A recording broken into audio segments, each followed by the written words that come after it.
Eze Iweka I, he grew to be a very enterprising young man. He's the one that built Iweka Road from Obosi here, all the way to Moore Street. All the way from Obosi here to what you call Eze Iweka Road, down to Upper Iweka, and straight down to Main Market. And he built it for the sake of Obosi people from Obosi, Oba, Nnewi, different people, that when they come down here, along with the Obosi people, they'll have a road, a nice road to ply the first Igbo history.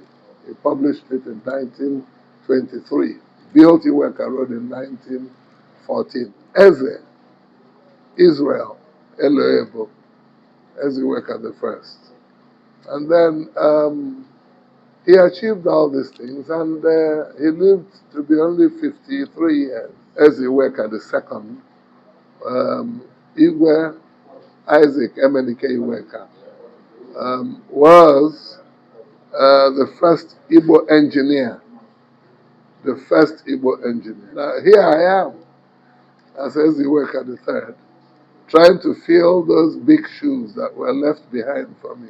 Before my coronation, there had been prophecies and dreams by people, up to more than 25 of them. You know, people say, I dreamt when I saw you sitting on the throne, I dreamt. A pastor will come around, sometimes people I don't even know. Oh yeah, you have a mark of a king on you. Go and prepare, you'll be a king. When I was born,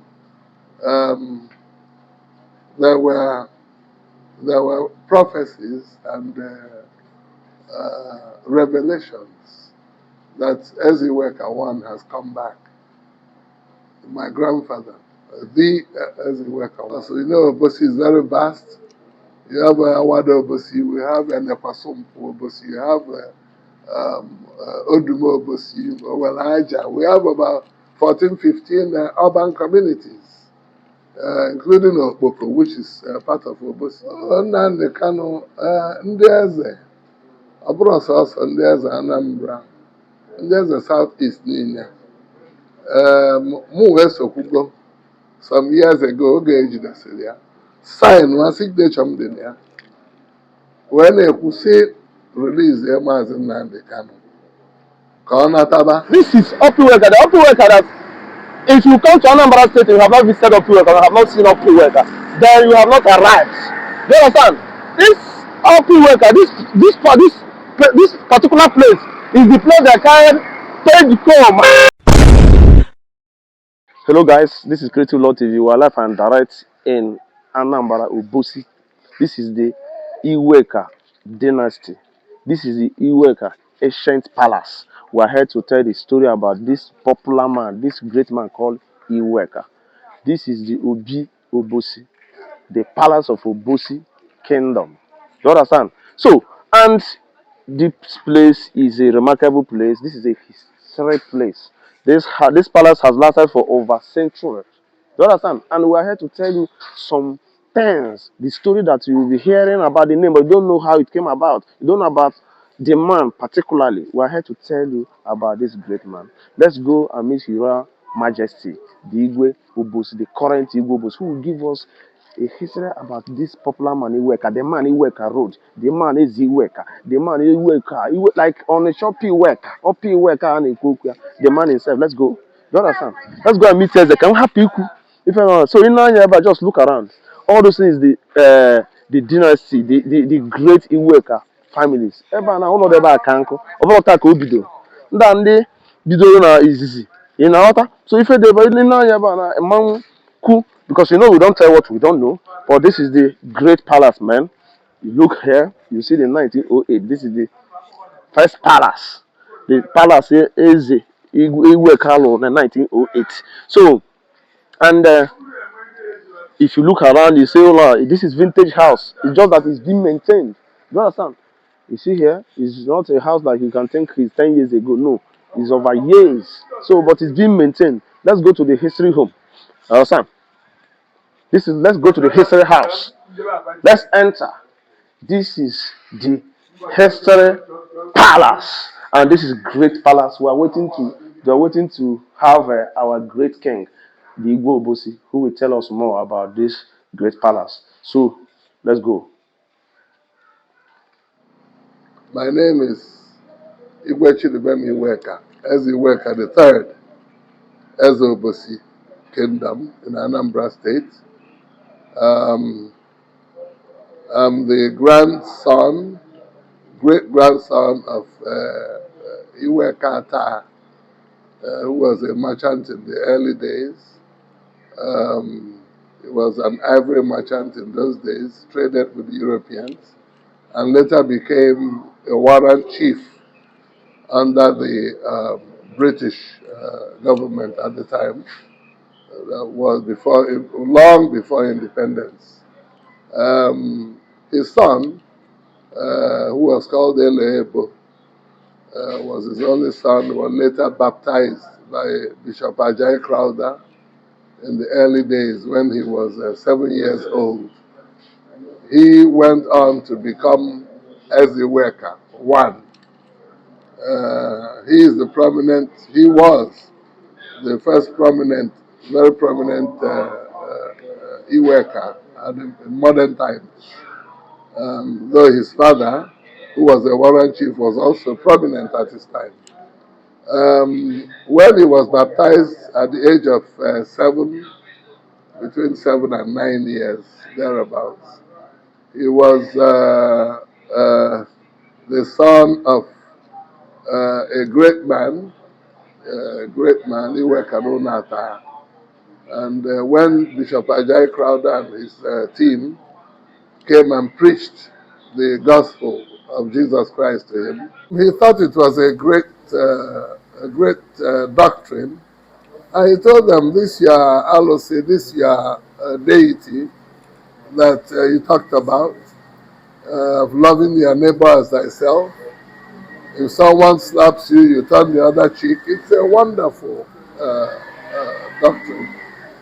He said, but I cannot subscribe to it because I'm so much embedded in the native ordinary, native religion.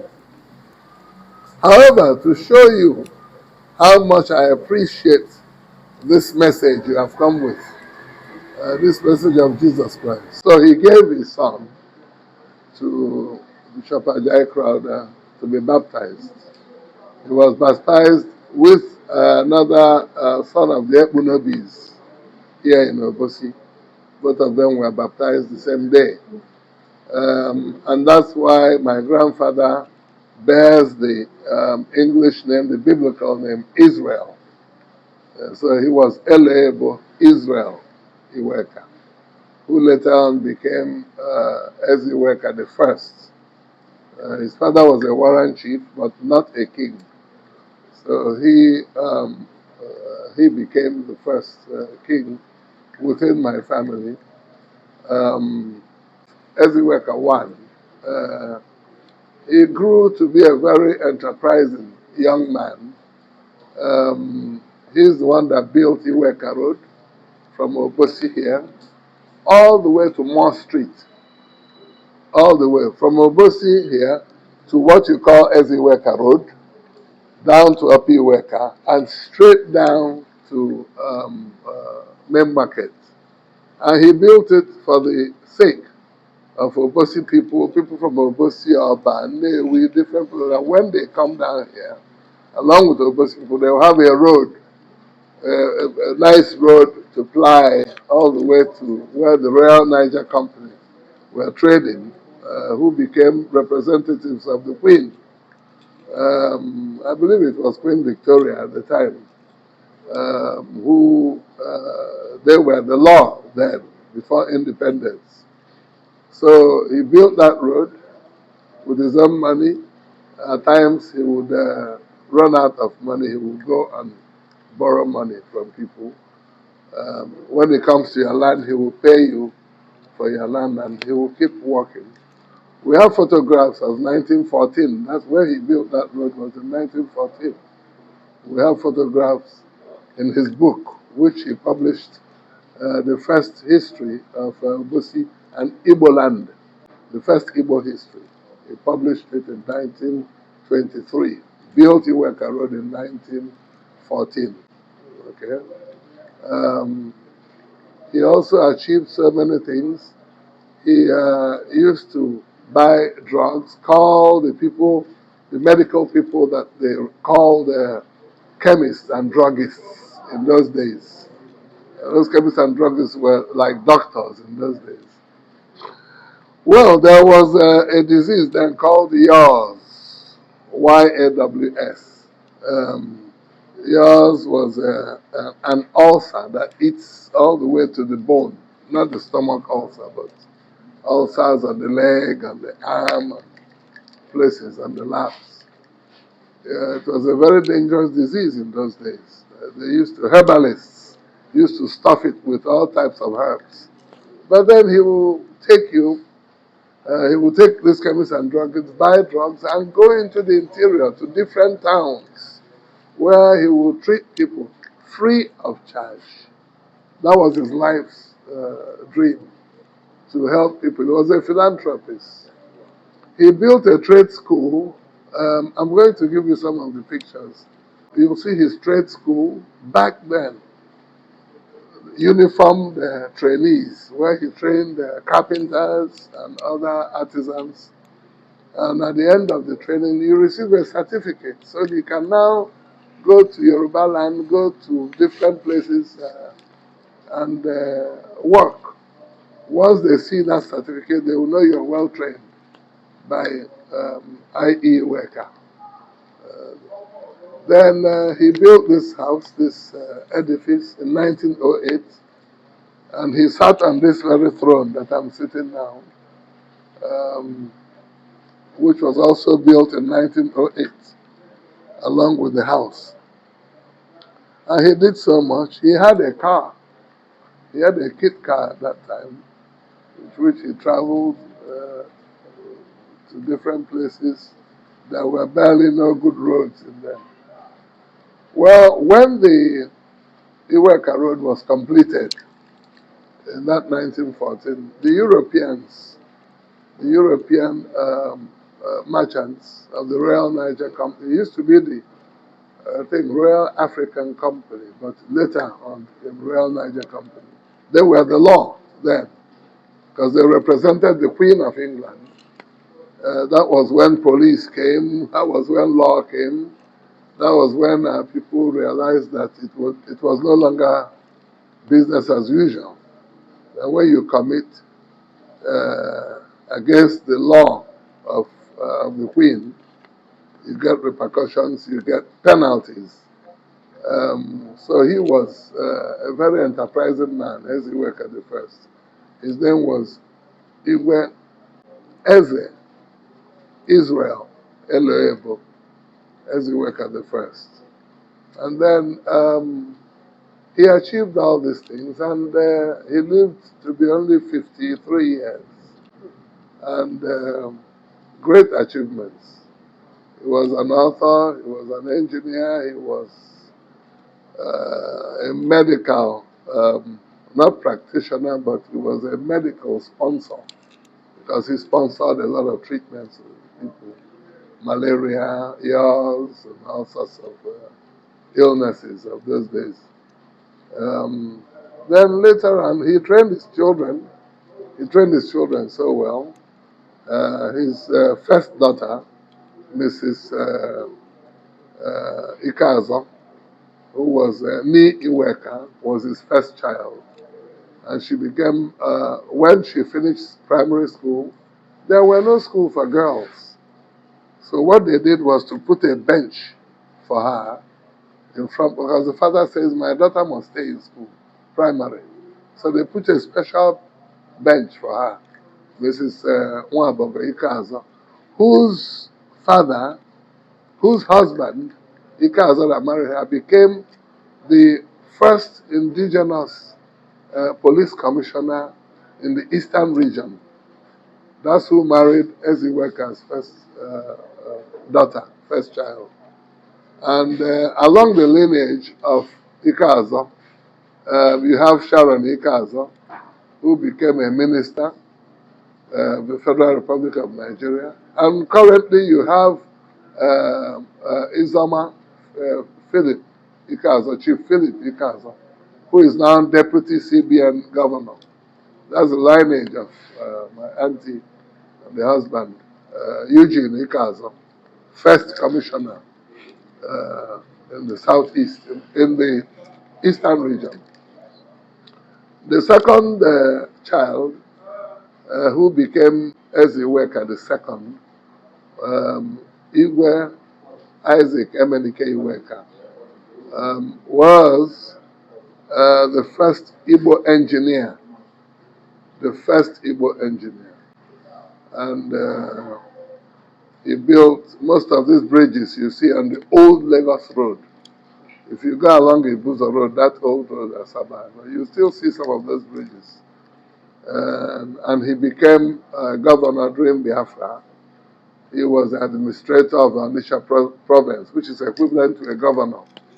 It was after the Biafran War that he became, he was crowned as Iweka II. That's my uncle. His younger brother was my father, who was the third medical doctor in Igbo land. And his younger sister became the first female pharmacist, graduate pharmacist in Igbo land. Mrs. Ikaza, by the way, which their first daughter of Eze Iweka I, was a midwife, about the first also in the area. When she passed on in the 90s, in the early 90s, we were writing her tribute. We went through her records and realized that as a midwife, she delivered over 5,000 babies in the area, because then there were no good hospitals and maternities. So the last born was second to the last born, Mrs.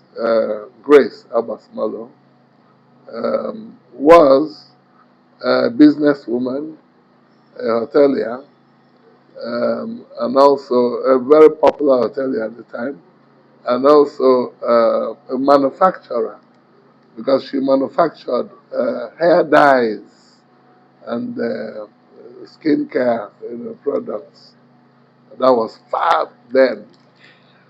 Their last born was the first popular, prominent female photographer in the area, in the entire area.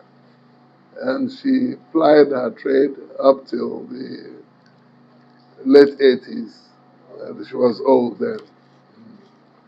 So he really had trained his children. Eze Iweka I, he trained his children so well.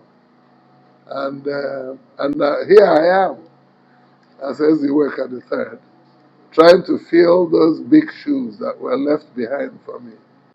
And by the grace of God, we're trying our best.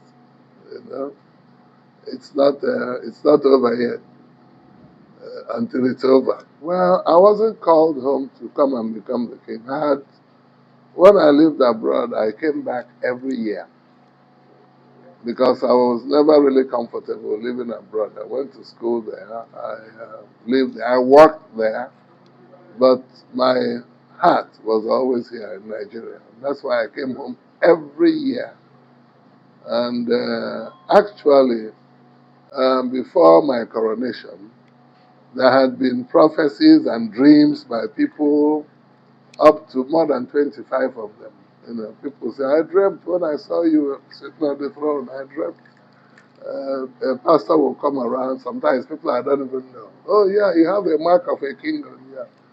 Go and prepare, you'll be a king one day. So by the time I was actually coronated, there had been more than 20, up to 25, over a period of 17 years. And then, by the way, when I was born, there were prophecies and revelations that Eze Iweka I has come back. My grandfather, the Eze Iweka who built all these things. So, and that's why I was called Nnanna all through until I was about 10 years old, before I went to my father and said, I want to be addressed by my proper name. Nnanna is like boy and Titi. And that was when, but it doesn't change the fact that it's believed that I have come back as Eze Iweka III, and I am Eze Iweka. I was Eze Iweka I. My mother always told people that the night I was born, a night masquerade, Ayaka, that was passing. I was born in that, my auntie's maternity over there. A night masquerade that was passing in the night, middle of the night, stopped in front of the maternity with his people that accompanied him. And they sang for over 30 minutes. And all the women, pregnant women, freshly delivered women, they were all shivering in their beds. Some hid under their pillows, under their beds, those high beds of stone. So, well, the question you asked, a lot of people come here and they say to me, or they say to my people, behold, this palace functions the way palaces functioned in the Bible. Because when you're reading the Bible, they say King Hezekiah or King Isaiah or King whatever judged the people of Israel for 40 years or for 30 years or whatever. And that's the way it is now.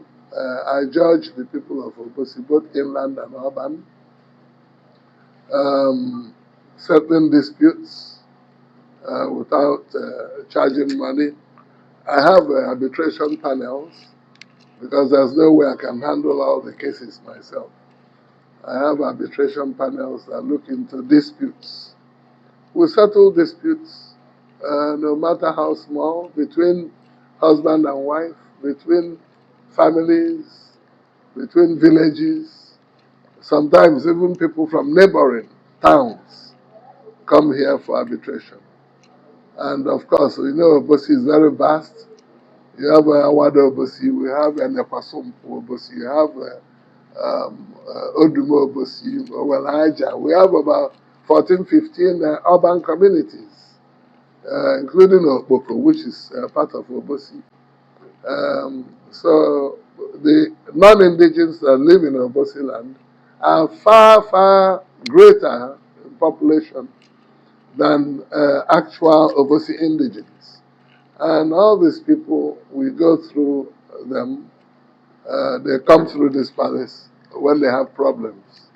And we do our best. So we still run this palace the way palaces were run in the biblical days. He's the one that built Iweka Road. I told you, from Obosi here, all the way to Moore Street. Moore Street was Iweka Road. During the army regime, there was a time one of the military administrators changed the name of Iweka Road and called it something else. Immediately we took his book, the book that he wrote in 1904, published in 1924, and showed it to him, and he saw him, we see the pictures with him and laborers building that road. And immediately the man said, no. He changed it back to Iweka Road. Because he saw this man built it with his sweat, because he had to, at times he had to borrow money to make sure he built that road. When the road was completed, the Europeans, Royal Niger Company, from Ipelemmiri, from that coast of the River Niger, by Ose, where you know where John Holt is? Yeah. They drove their car all the way from Main Market to Obosi here and gave him a firm handshake. That was what he got, a firm handshake. So there's no way anyone can just come and say, no, we are changing the name of this thing because it's... remember, Obosi, out of 179, 180 or 81 communities in Anambra State, Obosi has over 10% of the votes, politically, of the votes. Population-wise, and so on. Okay? Mm. So Obosi is really blessed. And mind you, a lot of times when they say this crime was committed in Obosi, crime committed in Obosi, but a lot of times it's not even Obosi indigenous that commit those crimes. Some are just settlers. Okay? Not that Obosi people don't sometimes indulge in criminality, but a great number, a greater number is because the place has become a cosmopolitan area. It's not just a village setup anymore. The place is Nnamdi Kanu, ndị eze, ọ bụrụ sọsọ ndị eze Anambra, ndị eze South East niile. Mụ wee sokwugo some years ago, oge ejidesịrị ya, sign nwa signature m dị na ya, wee na-ekwu sị release Maazị Nnamdi Kanu ka ọ nataba na ife a sị n'ome ma ife ọbụla ekwu n'ome ịlụrụ ka nke ndị ọzọ ndị ma Boko Haram na ndị a na-egbusisi ndị mmadụ. O lụrụ ya ncha ncha. Naanị ịma na anyị adọrọ level na be anyị bụ Naijiria. Anyị na-ekwuriri nyaafụ anyị ji Ọka eme Igbo Day. Gọvanọ anyị bụ Chukwuma Soludo, Gọvanọ Chukwuma Soludo CFR, prọfesọ. O sokwukwu wee kwuo si rapụzi anya bụ Nnamdi Kanu ka ọ natabazịa na ọ mere alụ. Ya bụ na eji m ohere a wee na-ekwukwa na-ayọ federal government. I'm appealing to the federal government on behalf of ndị Igwe Anambra State, which we have signed a document before, pleading with the federal government in the time of President Muhammadu Buhari for Nnamdi Kanu to be released because he has been held unnecessarily because the court at one point acquitted him and ordered for his release, but still he's still being kept there. It is unfair and it is unacceptable to Igbo. So we want him to come out so that he can take his rightful place in the society. His rendition was illegal. It was totally against due process. And it is time for the correction to be made and time for him to be released. Youth generally in Nigeria should shun hard drugs. They should shun prostitution.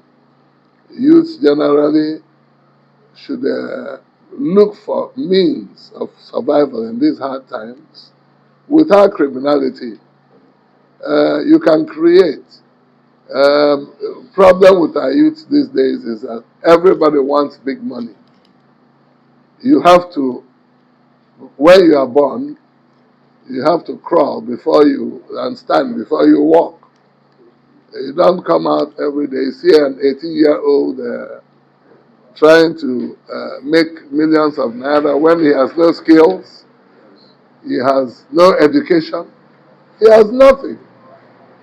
Like you young men who are doing your business and not going into all this criminality, they ought to emulate you.